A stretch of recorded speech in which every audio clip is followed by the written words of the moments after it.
പുതിയ വെറൈറ്റി സിബിഐനൊക്കെ കടത്തി പറ്റിയ ഭയങ്കര സസ്പെൻസ്. ഗൗതം വാഗ്ദേവന്റെ ക്ലാസ് ഇതിൽ മിക്സ് ആയിട്ടുണ്ട്. സെക്കൻഡ് ഹാഫ് ഒരു പകുതി വരെ ഫുള്ള് ഷോക്കാവെന്ന് വിചാരിച്ചേ, പക്ഷെ അവസാനത്തെ ഒരു 20 മിനിറ്റ് പടം കയറി. ക്ലൈമാക്സ് സൂപ്പർ, പടം കിടിലം പടം. ഇത് 100 കോടിയുടെ അല്ല ഞാൻ പറയുന്നത്. ഇപ്പൊ കളത്തിൽ പടം നോക്കിക്കോ, അടുത്ത ഷോ തൊട്ട് ഞാൻ അടിച്ചു കയറും.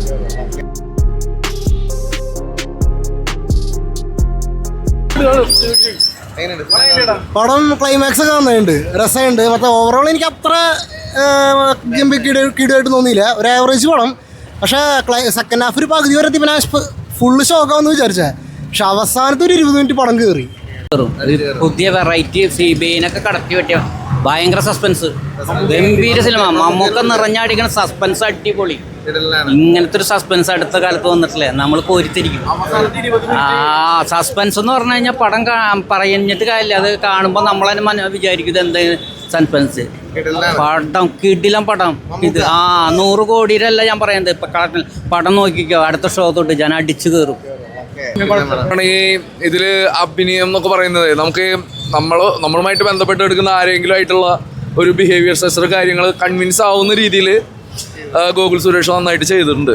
സത്യത്തിൽ ആ നടനെ ആരും ഉപയോഗിക്കാനില്ല എന്ന് തന്നെ പറയാനുള്ളൂ.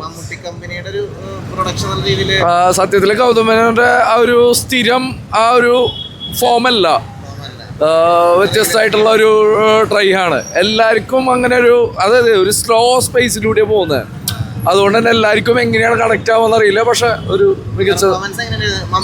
മികച്ച സിനിമയായിട്ട് ഫീൽ ചെയ്ത് മമ്മൂട്ടിയുടെ പെർഫോമൻസ് ഗുഡ്, സൂപ്പർ ആയിട്ടും. ക്ലൈമാക്സ് സൂപ്പർ, സസ്പെൻസ് വർക്കായിട്ടുണ്ട്. കോമഡിയും ഫസ്റ്റ് ഹാഫിലെ കോമഡി നന്നായി വർക്കൗട്ട് ആയിട്ടുണ്ട്. അതുകൊണ്ട് സസ്പെൻസ് ഫൈനല് അടിപൊളി, ക്ലൈമാക്സ് അടിപൊളി. അതറിയാം.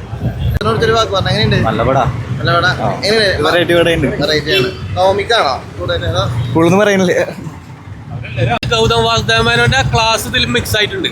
നന്നായിട്ട് ത്രില്ലടിച്ചിരിക്കുക. ക്ലൈമാക്സ് വെറൈറ്റി ആയി. കൊള്ളാം. നമുക്ക് എങ്ങനെയായിരുന്നു?